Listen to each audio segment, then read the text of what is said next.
વડોદરામાં સાંસદ રંજન ભટ્ટ પર લાગ્યો પોલીસ સ્ટેશનમાંથી આરોપી છોડાવી જવાનો આરોપ। કાર ચાલક કુશ પટેલે વિદ્યાર્થીઓને અડફેટે લીધા હતા। લોકોએ આરોપીને પકડીને પોલીસ હવાલે કર્યો હતો।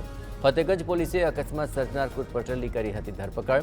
સાંસદ અને કુશ પટેલના પરિવારનો ગાઢ સંબંધ છે। સાંસદ આરોપીને પોલીસ સ્ટેશનમાંથી 2 કલાકમાં છોડાવી ગયા।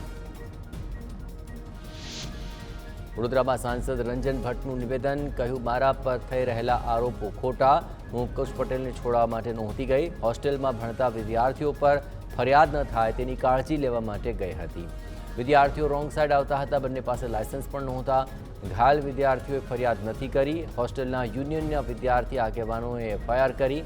પોલીસે સંપૂર્ણ કાયદાકીય પ્રક્રિયા પૂર્ણ કર્યા બાદ કુશ પટેલને જામીન પર છોડ્યો હતો।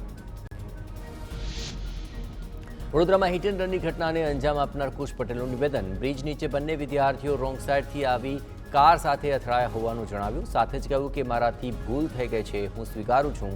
કુશ પટેલના પિતાએ કહ્યું કે રંજનબેને મારા દીકરાને નથી છોડાવ્યો, એ મળવા આવ્યા હતા।